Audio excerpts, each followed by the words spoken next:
Okay, so welcome everyone. Thank you so much for coming and being part of our Wednesdays at noon. I am Dr. Megan Aston, Director of the CTNHR, and we have two presentations for you today. We'd like to start with a land acknowledgement to acknowledge that we are here in Mi'kma'ki, the ancestral and unceded territory of the Mi'kmaq people. And just to acknowledge my commitment to truth and reconciliation, and also to acknowledge African Nova Scotian people who have been here for over 400 years, or Indigenous people for over 11,000 years, and we're still in February, Black History Month. So I would like to introduce our first presenter, who is Dr. Jennifer Lane, who is faculty at the School of Nursing, and you'll have till 12:30. And I'm just going to turn that over to you, Jennifer. Perfect. Well, thank you so much for having me. I'm sharing some results for the first time, so bear with me, and I'd love to get some feedback if they make sense. So I'll just get going.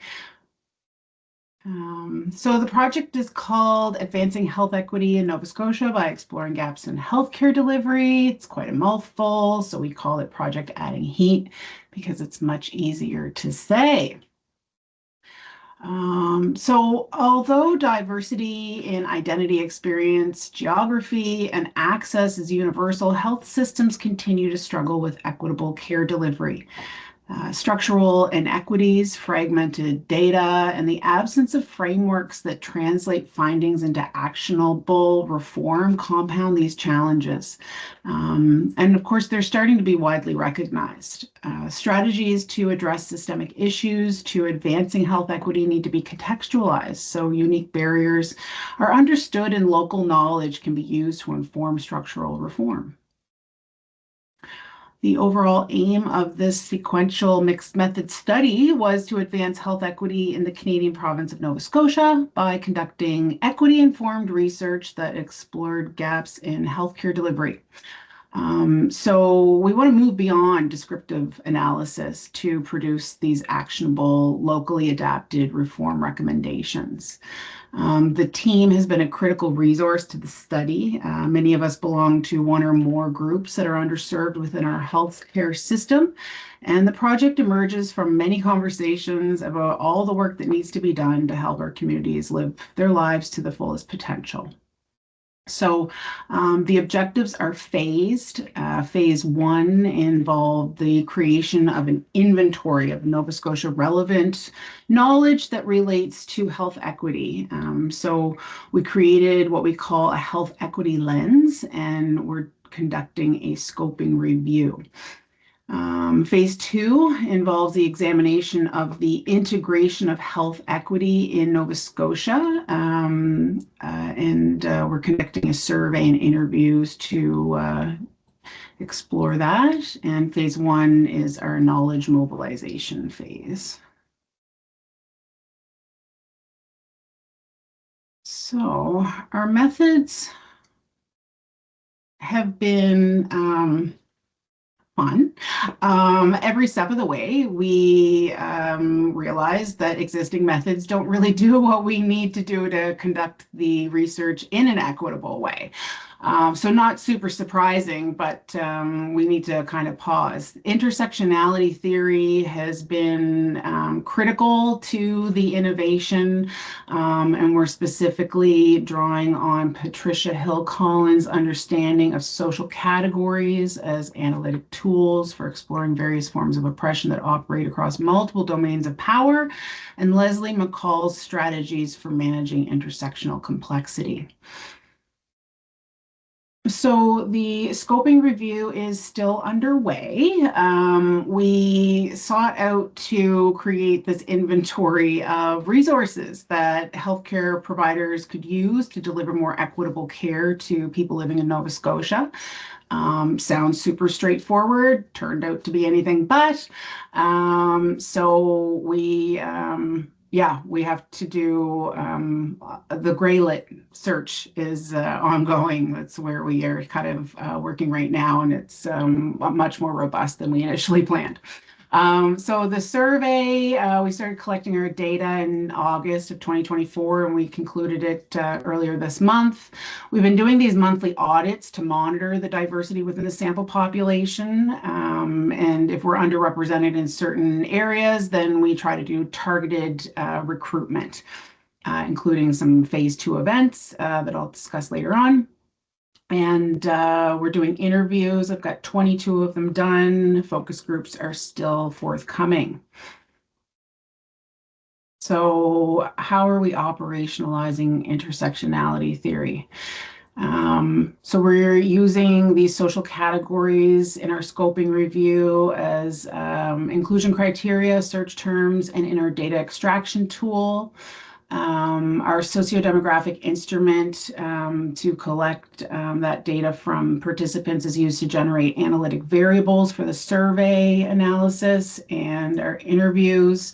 The categories are informing purpose of sampling to ensure diverse representation, and then the triangulation will be using a social category anchored matrix to compare patterns within and across data sources.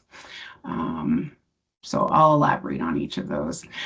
So the phase 1 community engagement efforts before we actually started the research, it's how we created the instrument that we used to collect the sociodemographic data. Over 100 people attended the phase 1 events. And they were asked to answer our sociodemographic questions as if they were participants. We asked for feedback on how we could make them better. Is the language respectful? Are we capturing all the important parts of your identity? Each time we got feedback, we adapted the questions and then did another engagement. So it was this iterative process that resulted in a pretty robust instrument to collect sociodemographic data. So it was through these events that we decided which social categories we'd adopt as analytic tools. We landed on these. We refer to them as health equity indicators because it's easier to say than social categories of identity, and because we can just say HEIs. So when they're accompanied by the sub-HEIs, then we call that a Nova Scotia specific health equity lens. So our scoping review aimed to, like I said, identify these resources that providers can use to deliver more equitable care to people living in Nova Scotia. The HEIs were used as inclusion criteria and are included as search terms for the Grey-Lit review as well.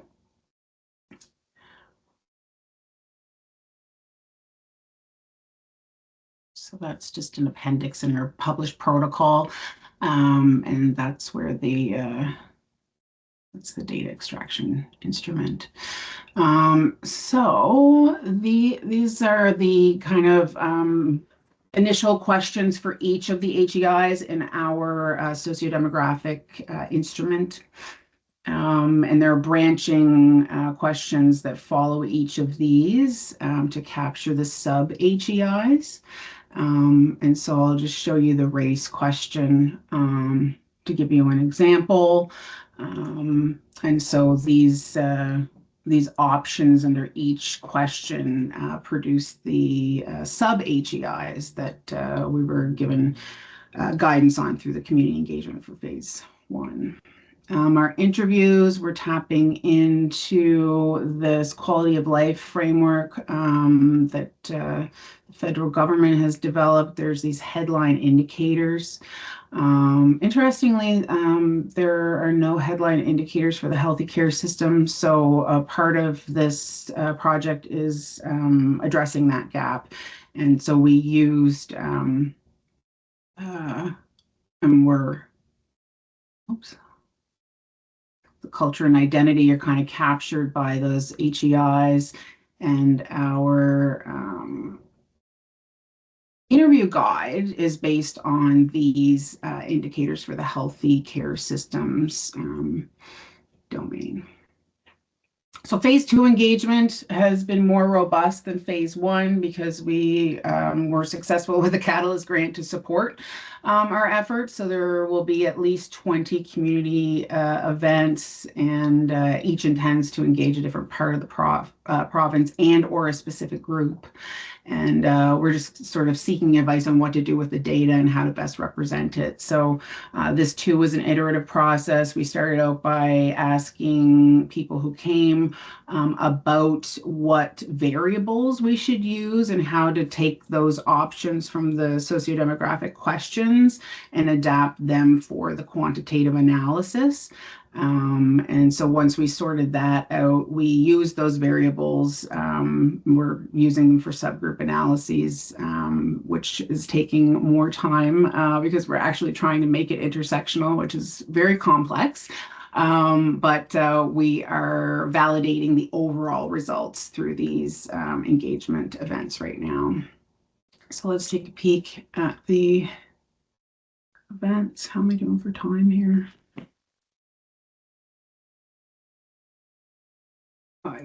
Anyways, I hope I'm okay with time. Megan, will you tell me if I when I have 10 or 5 minutes left? Oh, okay, yeah, you got 15. Keep going. I thought I had a timer on, but I don't. So as of right now, we finished the academic review. We started out with lots of resources, and after all was said and done, we came up with 4 that will go into data extraction. Right now, we're doing a Graylit review, and we're doing a separate review for each of the HEIs. That was the only way that we were capturing what we wanted to see, and so needless to say, it's taking more time. So let's look at the quantitative results here. Our sample population, I wanted to get, the magic number was 2,395. We didn't get there. That number would bring our margin of error down to 2%.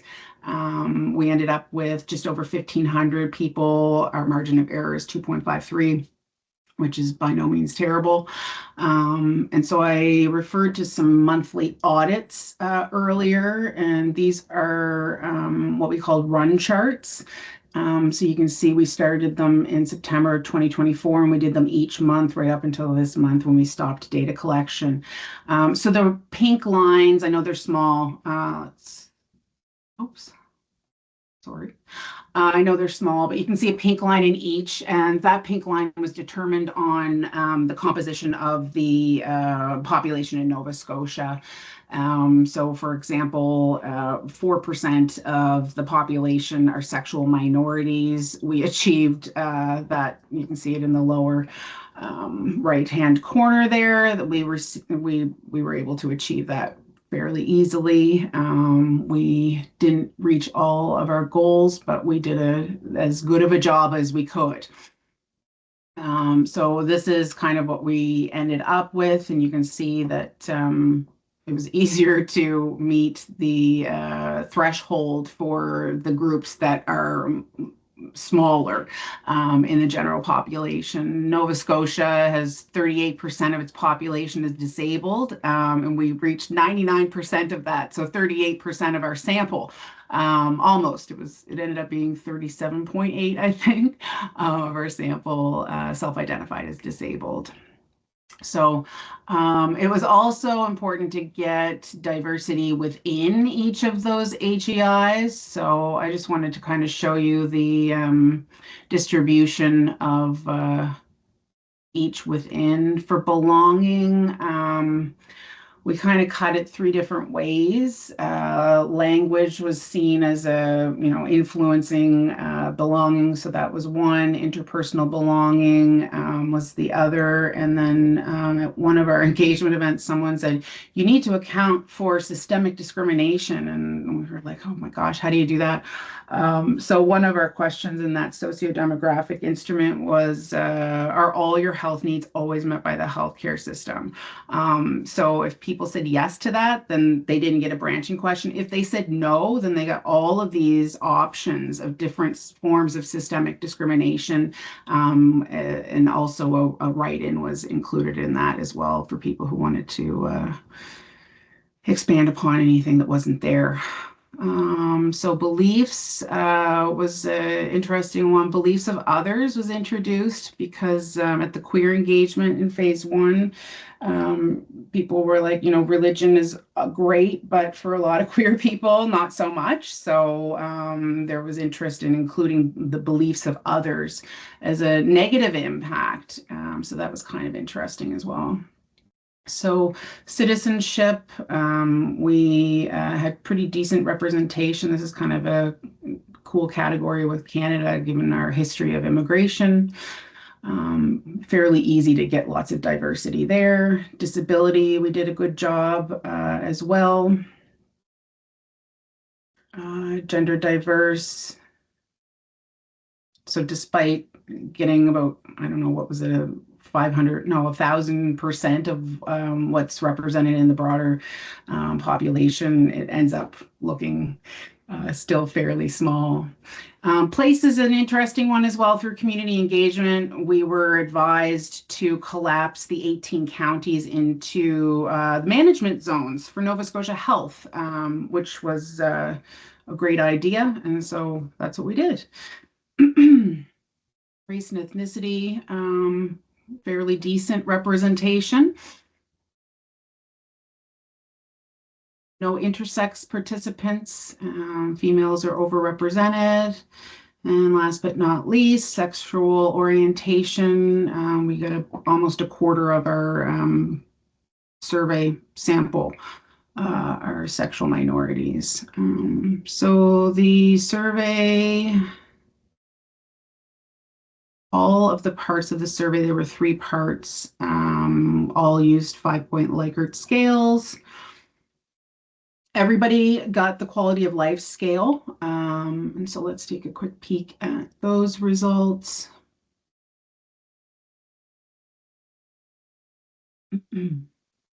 So it was 26 questions for quality of life. The first 2 questions were kind of standalone. Self-rated quality of life was just under 4, which is not too bad, but health satisfaction was quite a bit lower. So lots of opportunities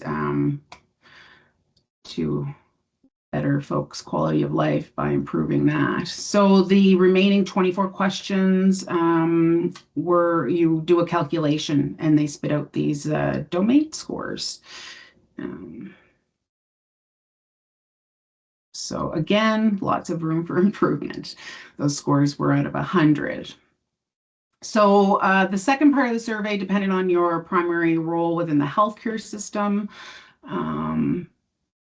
And this is just an overview of the findings. And so these questions, there were 17 of them, and each looked at a different part of the healthcare delivery process.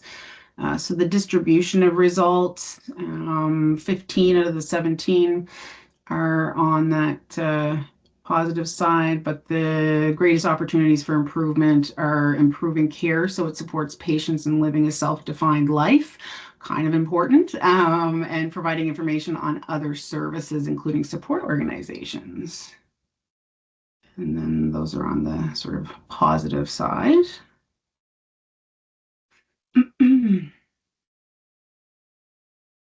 So the providers, this is just a quick overview of those results. And then the distribution.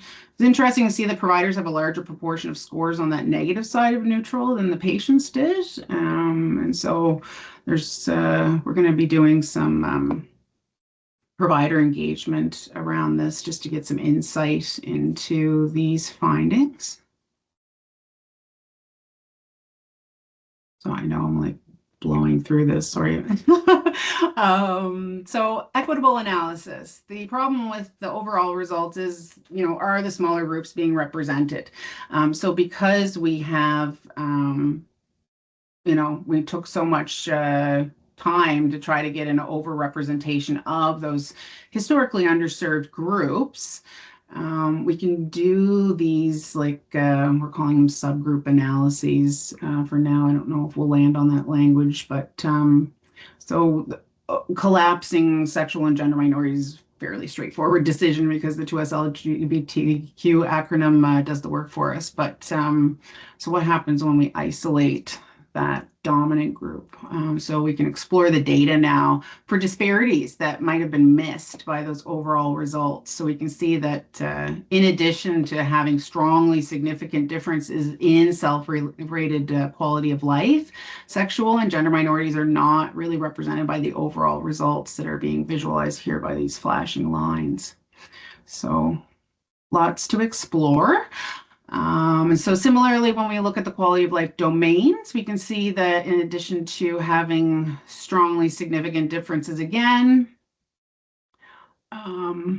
sexual and gender minorities are not being represented by those overall results. So we're going to do some queer engagement to explore that. But I think it's really interesting that the social relationships domain, we are represented in that, in the overall results. And that's fascinating to me, to see so many disparities and then to see the social relationships as a strength. So when we analyze the patient perspectives, lots of disparities there to explore as well that get missed in those overall results. And 5 minutes. 5 minutes, thank you.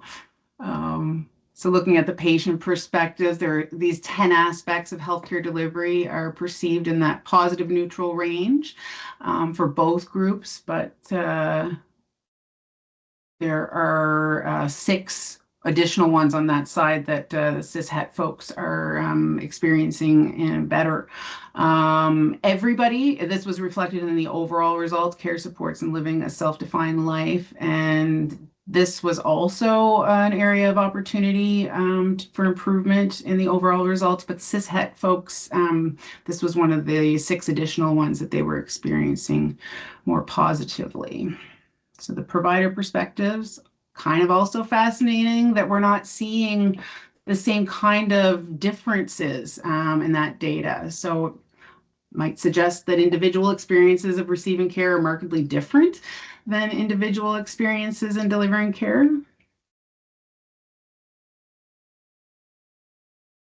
And so the distribution, the 2S LGBTQ providers, we're seeing the continuity of care is better than the cis-het providers. And the 2S LGBTQ providers were seeing community referral relationships more negatively. So that was also interesting. So for the qualitative results, I'm just going to show you the purpose of sampling method that we used because we're still very much doing the coding. So that's the overall image there is the sampling framework.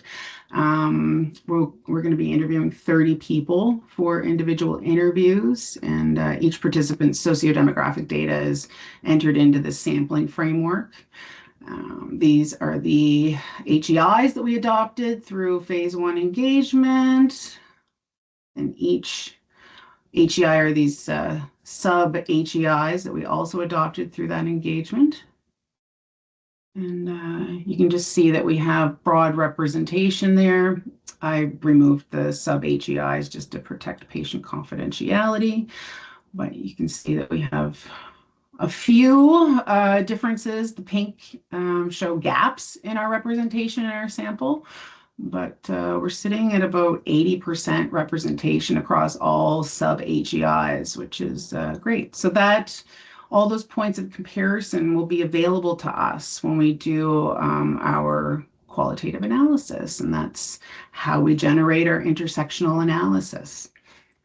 Triangulation, we'll be using our HEIs for that as well. We'll use a matrix like this one to identify whether the data sources show silence, convergence, complementarity, or dissonance. And finally, phase 3 is focused on knowledge mobilization. These are our audiences. And we'll do virtual events, and we'll do for each group, and then we'll also have some journal articles and other researchy type things for the researchers. So significant gaps in care coordination and access for equity denied groups in Nova Scotia were revealed and translated. We're going to translate them into actionable results and recommendations for reform. The study also allowed us to develop a replicable process for conducting research that is not only about equity, but is equitable itself. Thank you. Thank you, Jennifer. We have time for one question or comment.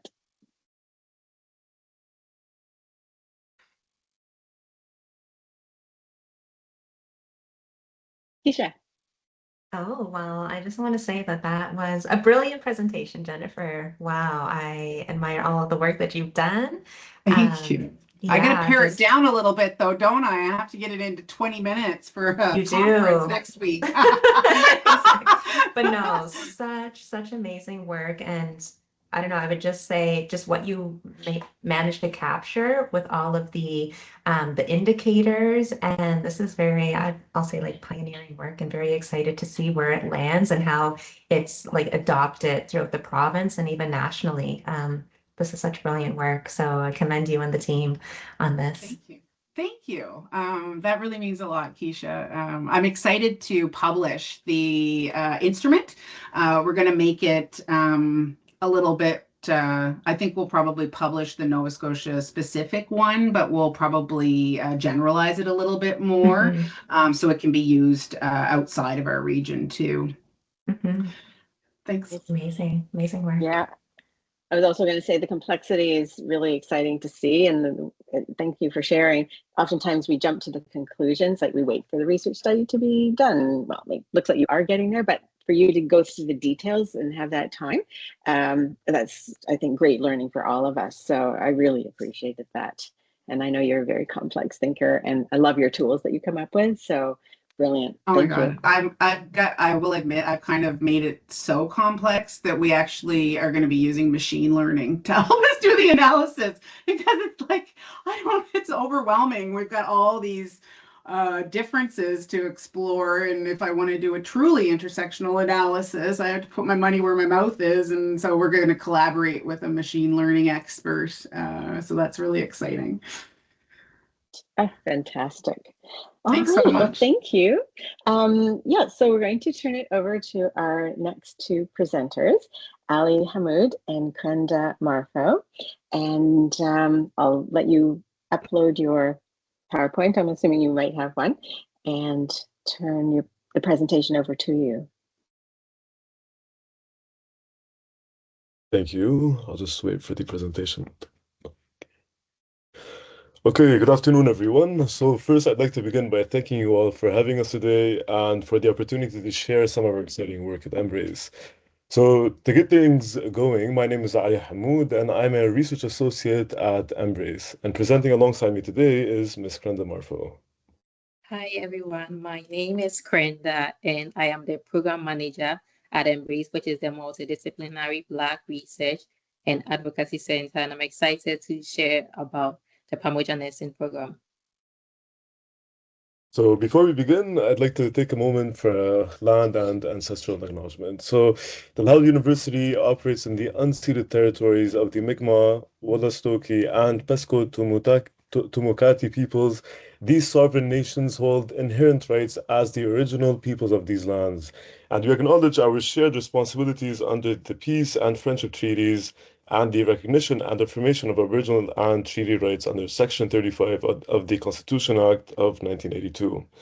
We also would like to recognize that African Nova Scotians are a distinct people whose histories, legacies, and contributions have enriched that part of Mi'kma'ki, known as also Nova Scotia, for over 400 years. So to begin, I'll quickly walk us through what we'll be covering today. I'll briefly introduce MBRACe and the foundation of our work. Then I'll hand it over to Crenda to dive into the Pamoja nursing program, including its purpose, inspiration, and key activities. So a little bit about MBRACe. So at MBRACe, our vision is clear. It is to serve as a multidisciplinary research hub that generates high quality evidence to advance the health of Black populations. But we don't just stop at generating evidence. Our mission is to use both traditional scientific methods and social research approaches to better understand the chronic health issues and systematic barriers impacting Black communities, and more importantly, to translate that research into real evidence-informed action. So to do that, we synthesize evidence through systematic reviews, conduct qualitative and mixed methods research, and develop practical frameworks and implement and evaluate initiatives like Pamoja. So MBRACe is led by Dr. Keisha Jeffries, whose work focuses on advancing Black health and strengthening inclusivity in nursing. Our team includes faculty, research staff, and trainees, including PhD students who are actively involved in our projects. Mentorship is a core part of how we operate. So through weekly idea meetings, project and working group discussions, and some research internships, students are meaningfully engaged in research and professional development. And our research focuses on two main areas. One is the Black population's health and inclusivity in nursing, and um, two is inclusivity in nursing. And that mentorship-driven, research-informed approach directly shapes the development of the Pamoja nursing program. And now that we've quickly covered a bit about MBRACe, I'll hand it over to Crenda to dive into the Pamoja nursing program. Okay, thank you, Ali. So I would start by giving a little background.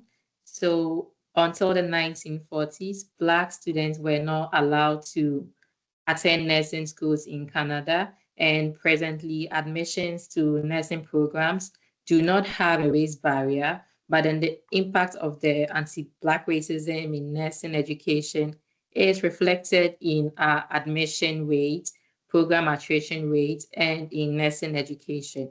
So the Pamoja nursing program was created as an evidence-informed initiative to recruit, retain, and support the success of Black nursing students in Nova Scotia. And Pamoja means together in Swahili. And the program seeks to eliminate silos by fostering community for all Black nursing students across Nova Scotia. So this includes Black nursing students at Dalhousie University, at Nova Scotia Community College, at Cape Breton University, and as well as St. Francis Xavier University. So Pamoja is built on a strong leadership. We have a core team, and then we have long-standing collaboration. So first, it was created and it is led by an African Nova Scotian nurse faculty, Dr. Keisha Jeffries, and it is also supported by myself, the program manager, and Ali. Additionally, locally and provincially, we collaborate with faculty members, Black student advisors in nursing programs, as well as community organizations such as the Sisterhood, Hope Blooms, and the Brotherhood. And nationally, we also collaborate with faculty members at the Faculty of Health and the School of Nursing, such as Dr. Luhanga at the University of Regina, Dr. Josephine Etowa at the University of Ottawa, and Dr. Bukola Salami at the University of Calgary. So the big question is, why Pamoja? Why are we doing all of this? So it is to address the ongoing and identified urgent need for culturally appropriate and inclusive support for Black nursing students. And this is backed by available but limited research, as well as anecdotal data reported by Black nursing students. And also, Pamoja seeks to foster a sense of community and belonging among Black nursing students in Nova Scotia, and to provide an introduction to nursing education in Nova Scotia through our annual 3-day nursing school primer, and also to enhance the recruitment and retention of Black students in nursing, and to offer academic support, career guidance, and professional development to increase diversity and representation within nursing education, as well as within the nursing profession, which has an impact on Black population health outcomes. So I'll delve into what has inspired Pamoja. So first, Pamoja built on Dr. Keisha Jeffrey's PhD research, and her research was on the experiences and perception of African Nova Scotian nurses on leadership, and as well as her advocacy, such as the community of Black students in nursing at Dalhousie. She co-created this with Michelle Patrick, and it was a student-led mentorship initiative. And importantly, Pamoja is also inspired by well-established and highly successful initiatives at DAO. This includes the Indigenous Black and Mi'kmaq Initiative, the IBNM, which is at the Dalhousie School of Law, and it was established to increase representation of African Nova Scotian and Indigenous students in the legal profession, as well as the Transition Year Program, TYP, which also seeks to increase academic and enhance academic and professional success for both Black students and Indigenous students. And lastly, plans promoting leadership in health for African Nova Scotians. So this is also another program at the Faculty of Medicine, which seeks to increase the representation of Black students, African Nova Scotians in the health profession through recruitment and retention efforts, as well as community collaborations. And very much importantly, Pamoja built on the framework of the Etowa nursing program at Dalhousie. So this was created by Dr. Josephine Etowa, and then the program led to a significant increase in the enrollment and program completion for Black nursing students here at Dal. And some critical components of the program includes the mentorship pairing. They had nursing summer camps and a community program liaison, and as well as regular student meetings. And at MBRACe, Pamoja has 3 exciting activities throughout the academic year. And the first one is the Nursing School Primer, which is an annual 3-day nurse orientation, which introduces incoming Black nursing students to nursing. And then we have academic enrichment activities, which is a tutoring initiative for Black nursing students at Dalhousie. And then we also have the annual social events or holiday socials for all Black nursing students in Nova Scotia. And I'll delve into the Nursing School Primer. So the primer was launched in August 2024. And over the past 2 years, we have had about 25 students participating. So these students were from Dalhousie, Nova Scotia Community College, and St. Francis Xavier University. We had students representing just last year from St. Francis Xavier University. And the primer, as I mentioned, is a 3-day in-person orientation, and it connects Black students in Nova Scotia. So the content of the primer is geared towards first-year Black nursing students, I would say incoming Black nursing students, but it's open to all Black nursing students in Nova Scotia. So the purpose is to foster a supportive community among the incoming students and current students across all semesters. So it's open to all semesters, all levels, all programs and institutions. And over the 3 days during the primer, some of the activities we've had include a presentation on Black nursing trailblazers, and we've had information sessions from the library at Dalhousie and then the Writing Center, and as well as institution-specific resources where we've had Black student advisors provide institution-specific resources to the students to support their academic success. We have also had presentations from faculty members and nurse leaders. As part of the schedule, we had a simulation and interprofessional education session, which was led by Dr. Kelly Lackey at the School of Nursing. We've also had Nadine Ezedin at the School of Nursing also give a talk on transitions and considerations in nursing education and nursing profession. And we've had other nurses talk about their experiences and provide guidance on career pathways. Another exciting thing we also have during the primer is a tour of the simulation labs here at DAO, and at the School of Nursing building and at the CHEP. And also last year, we had the opportunity to tour some inpatient units at the IWK. And then we had some nurses coming over to share a little bit about recruits preparation of CVs and interview questions for students who might be interested in applying to the units. And also another exciting thing on the first day of the primer is a students panel discussion where we've had senior students presenting and giving advice on some of the challenges they have encountered and how they sail through the challenges and other tips and tricks to succeed academically in nursing.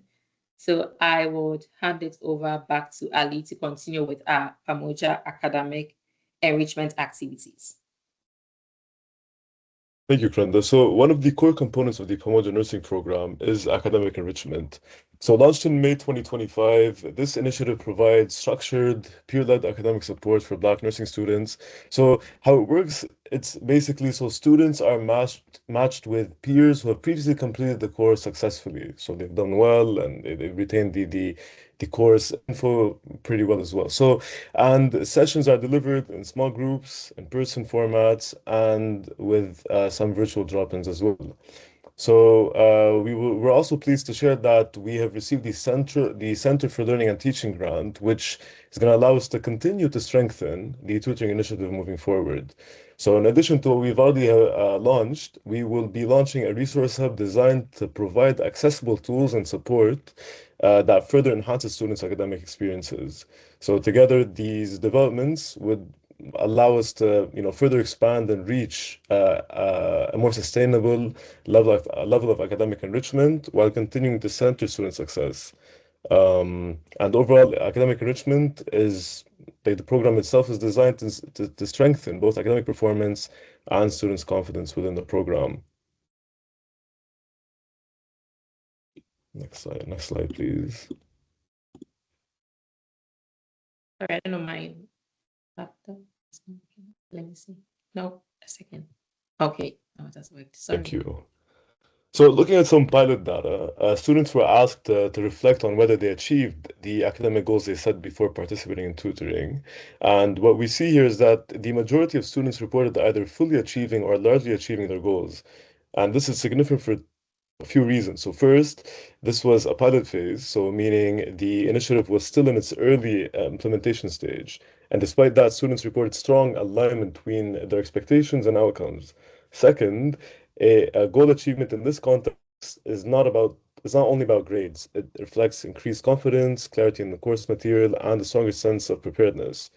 And finally, these findings kind of reinforce the value of peer-led models. So when students are supported by peers who have successfully navigated the same courses in the past, it creates both academic and relational support, which can directly influence persistence and performance. So while the sample size is modest in a sense, the consistency in reported goal achievement suggests that academic enrichment is meeting a real need.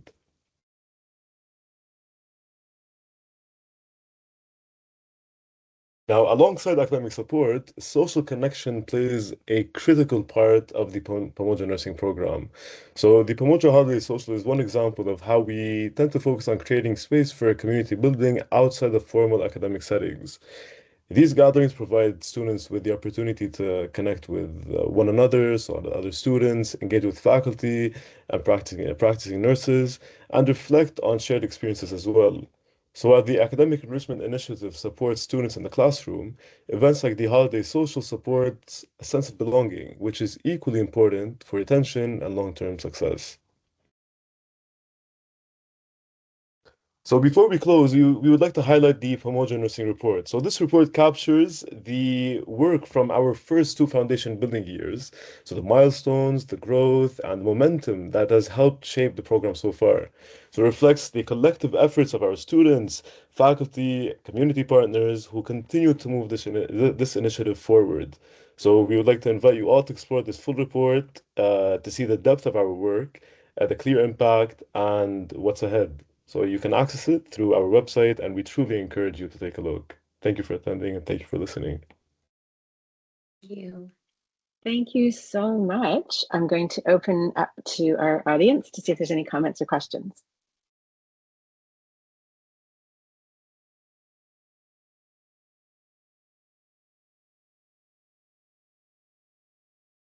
Go ahead, Keisha.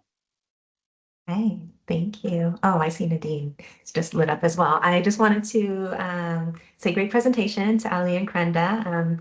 Very amazing in supporting the program, supporting Pamoja and MBRACe, and just doing a really wonderful presentation and doing such really great work. And I also just wanted to acknowledge Professor Nadine Ezzeddine, who has been like instrumental in many aspects of the Pamoja program. So the enrichment activities, but also, as Crenda mentioned, in the primer as well. So providing some lectures and support to students. So great job. Jennifer. It's not really a question, it's more of a comment. It's just like, Keisha, you and I went through the PhD program like beside each other, and it's just really cool to see what you've done. And it's been awesome to be here and witness it. So I just wanted to say that.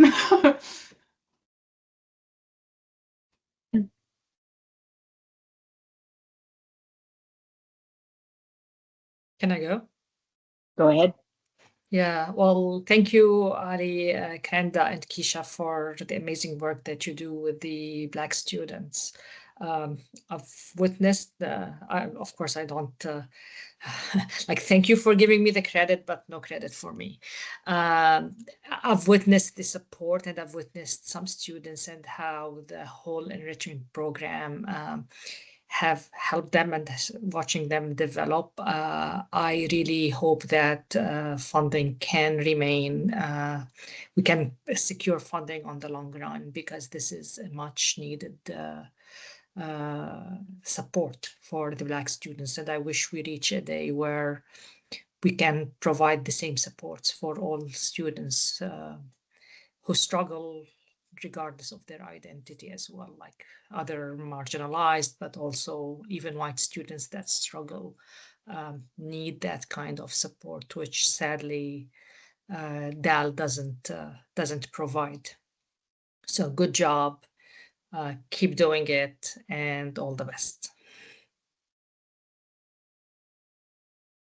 Yeah, yeah, and I remember, Keisha, meeting you many years ago, and as a student, just being a leader to pull many Black students together and to mentor. So I know this has been many years in the making, and I just love, well, I love your MBRACe Lab, and just you know, the meaning of that, but you know, what you do and all of the students who you're pulling together. So really powerful work. And you know, I remember, yeah, Dr. Josephina Toa, many years we started in 2001 together, and you know, there were certain iterations of pulling together Black students and supporting, and there's been ups and downs, as we know, historically, but you know, to be in this place, in this space right now, just your leadership. And thank you to our two presenters who are, I know, are a part of your group too.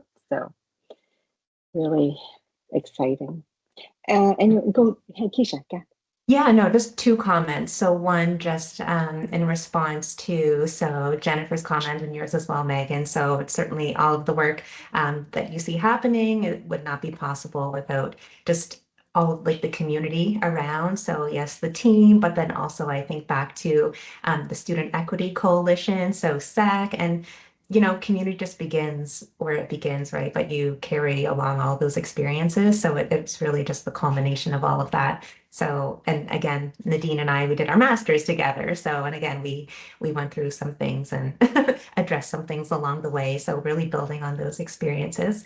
But then the second comment, just to Nadine's point about just, you know, Pamoja really, I'll say, came out of a lot of gaps that exist within the nursing program, and specifically the enrichment program. So just to Nadine's point, like there's such a need within the undergraduate program specifically to support a number of students, regardless of their identity and their positionality, right? And so this is just one initiative that we're doing, but when we think about neurodivergent students or any student really, we have to ask the question, like, what are we doing as an institution and as a program and as a school to make changes? And now I look back to Jennifer, I think about the trauma-informed work that's being done. So there's well, I was so much work to do. Like Keisha, you're humble.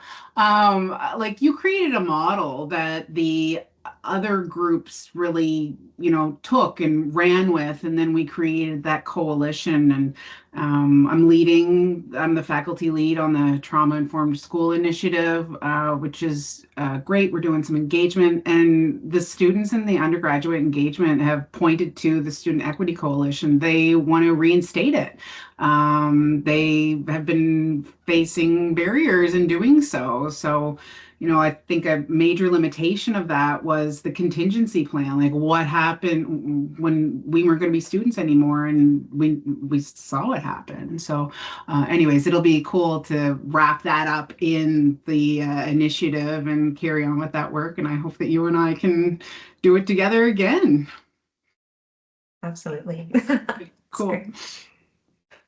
Awesome. Yeah, any other comments, questions? Maybe I'll throw out a comment. So we do brainstorm as a team and just, discuss the possibilities. But maybe just some of the challenges encountered with the Pamoja program. So whether it's Crenda or Ali, if you could speak to some of those aspects, if you're okay to highlight any.